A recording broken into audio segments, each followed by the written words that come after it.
So my in-laws, they constantly criticize me. They say I'm not good enough for their baby boy, and they're saying I'm not good enough to bear his children. Well, you know what, guys? I'm sick of them talking behind his back, so he doesn't even believe half the stuff I tell him. So what do? I decide to go ahead and grab my handy-dandy phone, record all them what they're saying, and play it. At the next family gathering, oh boy, I'm going to ruin them. I'm 36 and female, and recorded my husband's parents every time they criticize me, and then played it at the family reunion. For context, me and my husband Matthew have been married for 12 years, and together for several more. We have twins, and we live in a cozy little villa in the suburbs. I'm an artist, and I paint and sell my work on commission. I also illustrate for companies and children's books, though I am a freelancer. I earn more than the average with my skills, digital and paper. Matthew is the principal of the local high school. We are pretty well off and happy. I'd always known that marrying into Matthew's family would come with its own challenges. They're affluent, rich people with great influence, and Matthew's father has a huge business. They've had a good reputation around here. Matthew's mother acts like the typical socialite you only find in a movie. They go to parties, stuff like that. They constantly hover around their son and make sure all he needs, they're taken care of. They've always held him up to a certain standard, so obviously they were weary of me. After all, Matthew was their only son, and they had always kept a tight-knit family. But I never could have predicted just how difficult things were going to get. It felt like my in-laws were just relentlessly critical of everything I did, constantly nitpicking and finding fault with every decision I've made. They'd visit our house often and act superior to me. They'd even sneer at my parents' subtleness, making backhanded comments and showing off their wealth. They considered me a country bumpkin, with no sort of sophistication, even though I told them I grew up in the city. Matthew was blind to his parents' behavior, as this was the norm in their family, and he never really understood how rude they were being in his naivety. It started with my career. You see, as a freelance artist, I used the usual comments about how I was not pursuing a real job. But my in-laws took it to an absolute new level, constantly questioning whether I could support my family on such an unstable income. They believed that it wasn't a stable, lucrative profession, and that it would not provide the financial security that their son and grandchild deserved. They would often make comments about how I should consider finding a real job with a steady income, how I was wasting my time pursuing something that was never going to amount to anything. They would sometimes even go as far as tear up my paintings and call my art ugly. It was frustrating because I knew I could never be able to retaliate. They'd call people up and give negative feedback and utter baseless accusations, so I would not get any work. They'd visit when I had a workload, and just to keep me occupied and delay my deliveries. They were never easy on me, and would always try to get me to do something else, even though I was clearly rising and gaining success. Despite their criticisms, I was proud of my career and the work that I did. I knew that it was challenging to make a living as an artist, but it was something that I was passionate about, and I just loved the creative freedom it gave me. But no matter how much I tried to explain this to Matthew's parents, they just never seemed to understand it or accept it. Their disapproval of my career was just one of my many issues that I had with them, and it was frustrating to feel like I was constantly being judged and criticized, but I knew that I could not change their opinions, and I had to learn to accept that they would never fully understand or appreciate the work that I did. And when it came to my cooking skills, forget about it. Even if I spent hours preparing a meal, they would always find something to criticize. Whether it was too much salt or not enough seasoning, they would often make comments about how my meals lacked the flavor, or how they were just not prepared the way they were used to. They would compare my cooking to their own or other family members, making me feel like I was always just falling short. Their criticisms of my cooking made me feel even more insecure about my place in the family and my ability to provide for my husband and child. I felt like I was being judged on every single aspect of my life. From my career to my skills as a homemaker, it was a constant source of tension between us, and I often found myself dreading the visits of holidays where my cooking would be on full display. Their criticism of my cooking was just another way to try to assert their dominance and control over me. They wanted to make me feel inferior and inadequate, to show me that they were the ones in charge and that I needed to conform to their expectations. I could have dealt with these criticisms, even if they were hurtful. I know this because I would leave the ladle and the curry at a certain position, or keep the spoon in the salt jar in a very specific way. When I'd get back into the kitchen, I knew they'd meddled with it beyond fixing, but what really hurt was the way my in-laws criticized my parenting choices. Matthew's parents were always quick to criticize my parenting choices and undermine my authority as a mother. They would often question my decisions, suggesting that I was not doing things the right way or that I was making mistakes that could harm my children. As a mother of 2 young children, I was constantly second-guessing myself and trying to do what was best for them. But every time I tried to discipline my kids or make a decision about their education, my in-laws would just swoop in with their snarky comments. One of the ways they would do this was by offering unsolicited advice or opinions on how I should be raising my kids. They would make comments about how they had raised their own children and how things were done differently back then.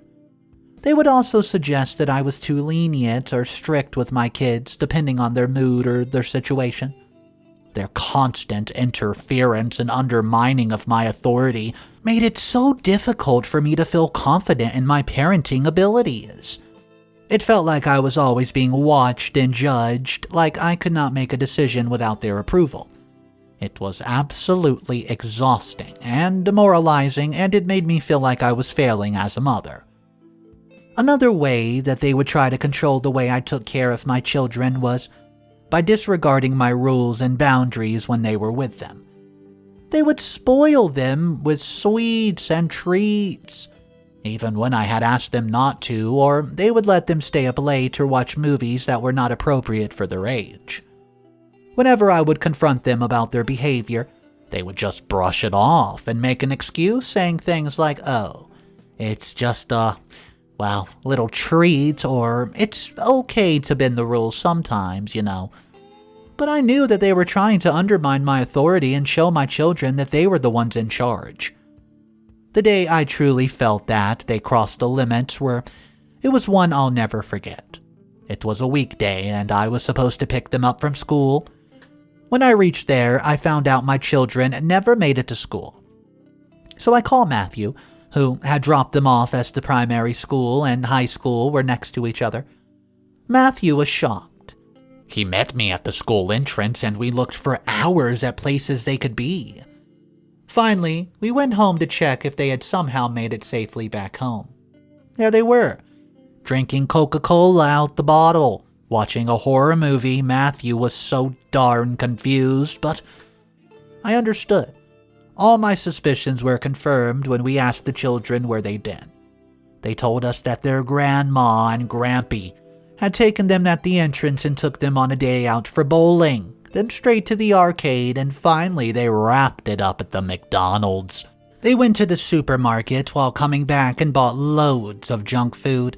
Apparently, they told the kids they would take them with our permission, and that they knew that we were out of school.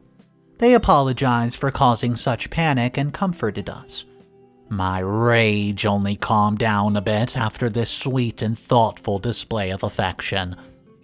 Their actions made it clear that they did not respect me as a mother or as a person. It was a constant battle to assert my authority and to make sure that my children knew that I was the one responsible for their care and well-being. I felt isolated and alone, like no one in my family even understood or appreciated me. And worst of all, they seemed to be completely unaware of the hurt that they were causing. They would make these criticisms behind closed doors, away from Matthew and the rest of the family. It was like they thought as long as they weren't saying it to Matthew's face, it did not count. I often felt like I was fighting this uphill battle against Matthew's parents. Their constant criticism and undermining of my authority left me feeling so lonely and inferior, like I was an outsider in my own family.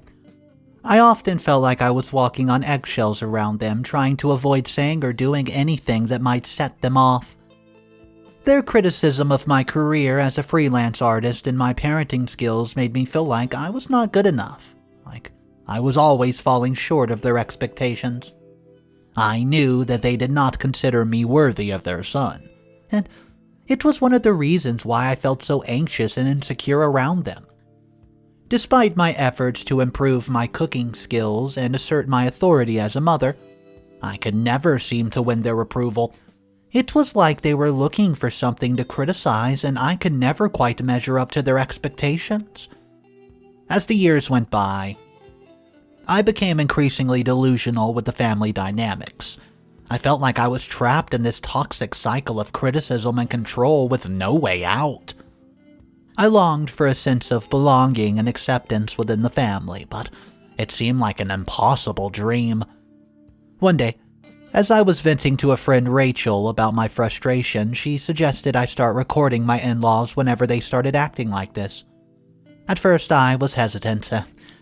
That it seemed like an invasion of their privacy, and I did not want to stoop to that level. But the more I thought about it, the more I realized that this might be the only way to get them to see just how hurtful their words were. I wanted to retaliate and finally show the family how cruel they were. I was blinded by rage at that point, and I was willing to do anything to get the upper hand by hook or crook. So I started recording. Whenever they were around, I would turn on voice memo applications on my phone and just let it run in the pocket. Sure enough, within just a few moments, the criticism would start flowing, and I tried to not let it go, tried to not let it get to me, but it was hard. Hearing them talk about me like that was a real blow to my self-esteem. It was only after I started secretly recording their conversations that I began to see the full extent of their toxic behavior. The recordings made me realize that their criticisms were not just harmless jabs, but part of a larger pattern of control and manipulation. They mentioned how I was setting my sons up for failure by encouraging extracurricular activities, and that I don't love my children. They brought up how weak I am and seem as a person, and how I lack integrity. They even went as far as to question my fidelity, and how I was earning, quote, way too much for a mere painter. They claimed I was probably, selling myself, and getting paid for sexual favors, and that was what expected of an artist. That's why they call them starving artists, right? I even overheard them talking behind my back about a terrible plan they planned. I knew I had to stop them. I kept recording week after week after week, gathering as much evidence as possible of their cruelness. And then came the annual family reunion. It was a big deal in the Matthews family. Everybody would come from far and wide to gather at the family home in Riverbend, catching up on old times, making new memories. I'd always felt like an outsider at these gatherings, but this year was going to be different. This year was going to be special. I'd spent weeks compiling all the recordings I've made over the past few months. I edited them down, just the worst of the worst moments when my in-laws had been at their most cruel, most dismissive time. And I had a plan. As soon as I made the decision to play the recording at the family reunion, I knew I had to be prepared for what was going to happen. It's going to be difficult and emotional. I reached out to my closest friend Rachel, who had been a constant source of support throughout my marriage. Rachel was the only person I had confided in about the true nature of my relationship with my in-laws, and she had always been there to listen and offer her advice. When I told her about my plan to play the recording, she was immediately on board. He even offered to help me prepare. We spent the next few weeks strategizing, rehearsing, and how to present the recordings in the most effective way possible. Rachel helped me compile all of these voices into one audio file, and how to connect my phone to the sound system. We covered it all. But more than just logistical preparation, Rachel helped me emotionally, physically, and mentally prepare for what was going to be a very difficult confrontation. She reminded me that I had the strength to stand up for myself and my family, and that I did not have to take their criticism and manipulation any longer. She also reminded me that I had a support system of people who loved and cared for me, and that I was not alone in this fight. Her words of encouragement gave me the courage to go through with the plan, even though I knew it would be a very difficult emotional experience. By the time the reunion arrived, I felt as prepared as possible as I could be.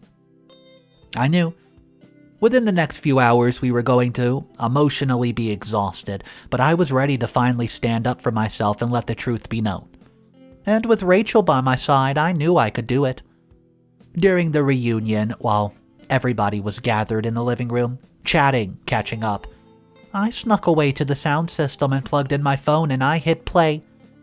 Rachel took my kids outside to prevent them from hearing the harsh words and protect them from the arguments that were about to erupt. At first, nobody seemed to notice. But as the recording started playing, the chatter in the room slowly died down. People looked around trying to figure out what was going on, and then they started listening. When I played the recordings, the room fell silent as everybody listened in shock to the harsh words spoken by my in-laws. Matthew's face turned pale as a ghost as he listened, and his eyes were growing wide with disbelief.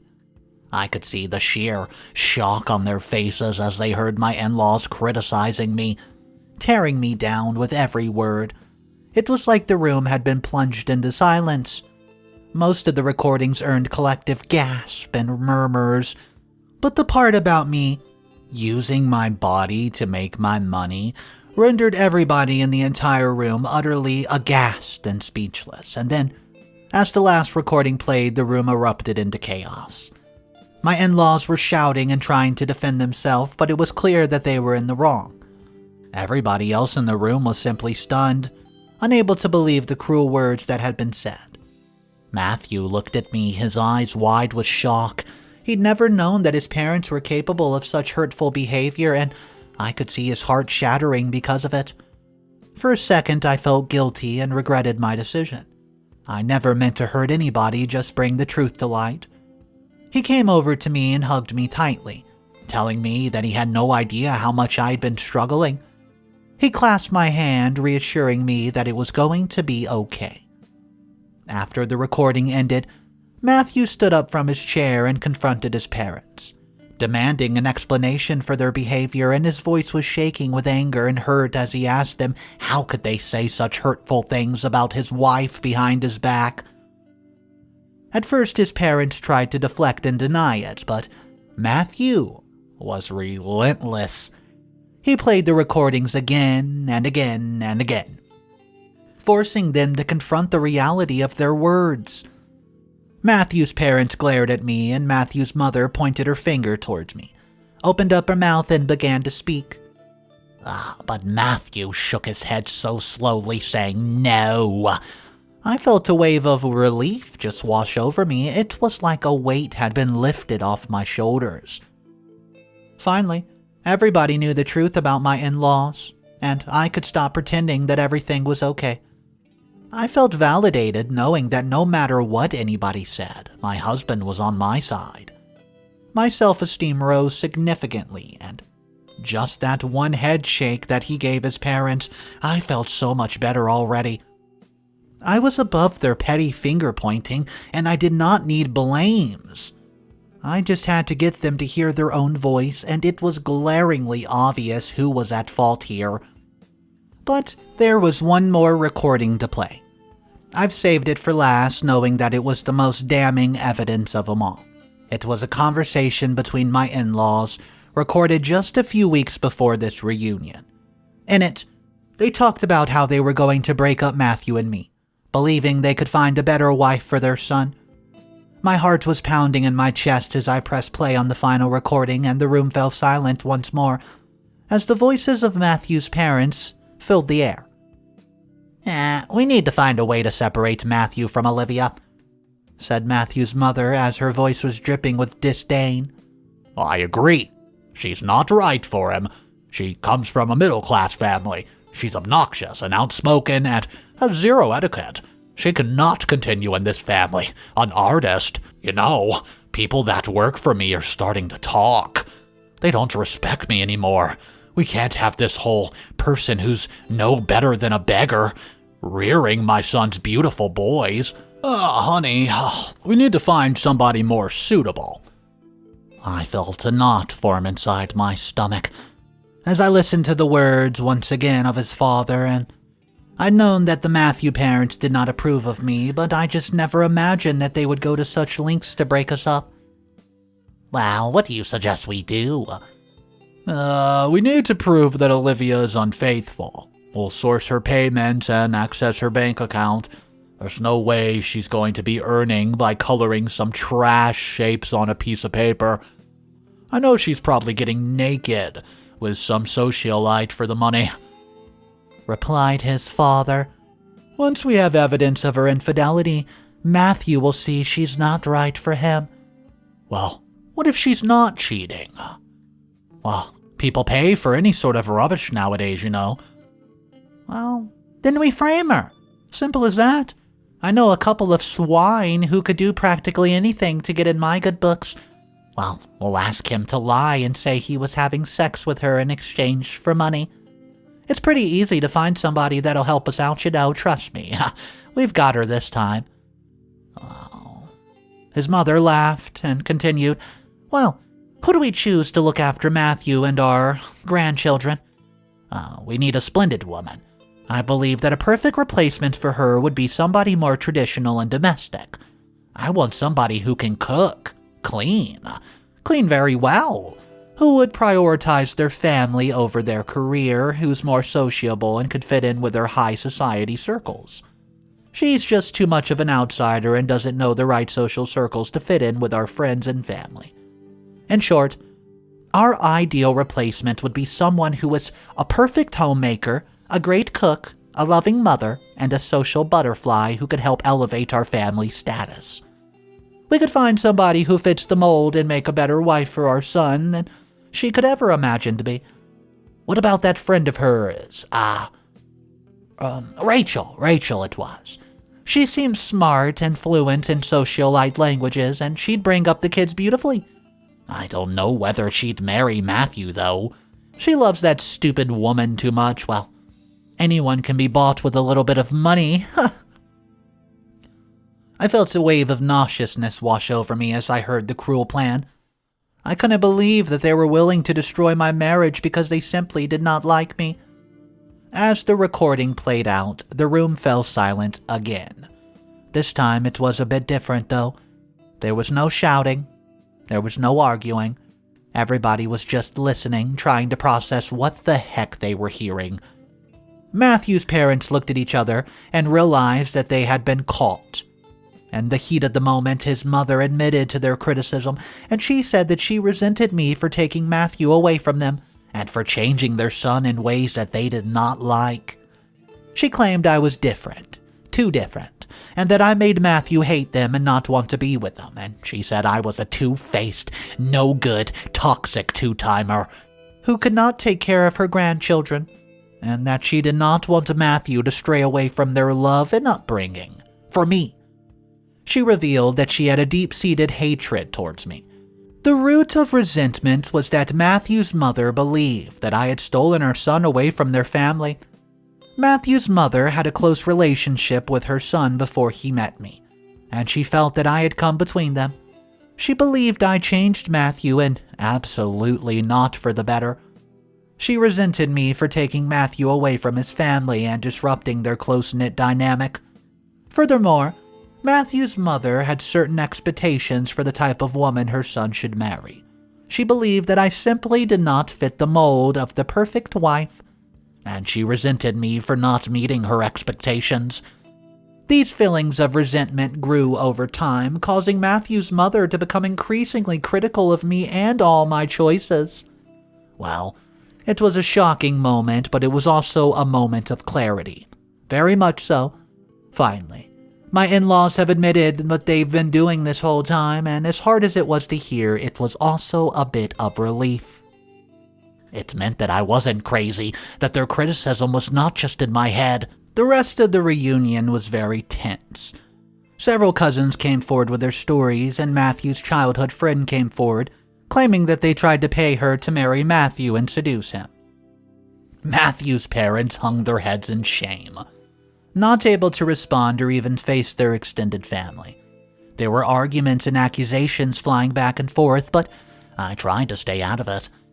I'd said what I needed to say, and now it was up to the rest of the family to deal with the fallout, In the weeks that followed, well, things were a bit awkward. Matthew's parents did not come over to our house as often, and when they did, the atmosphere was so darn tense. Looking back at their reunion, I realized that it was a turning point for me. I'd been living in a bubble, thinking that I was only one who was struggling, but after the recording and the events that followed, it showed me that I was not alone.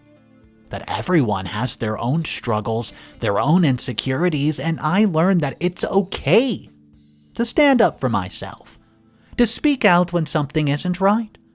And I learned that sometimes the people who are the hardest on us are the ones who need our love the most. To be honest with you guys, I thought this story was going to play out like another floor mat story, where maybe OP's future husband just doesn't want to stick up for OP and blame the parents and how they're acting, and they just break up. But oh no, that's not how it played out, and almost every single person that was in attendance to that reunion that night stood up for OP, made the family look like a laughingstock for the way they treated her, and you know what? They deserved every single bit of it. Let me know your thoughts about this story. You can drop it in the comment section down below. There were so many comments about this one saying how the family was so toxic. And some people were even saying, OP, you should run for the hills. I still want to hear your opinion on it though, guys, so let's talk about it down below. If you're new, the best way to support me is super simple. Click that subscribe button, and I'll see you guys in the next one. I'll see ya.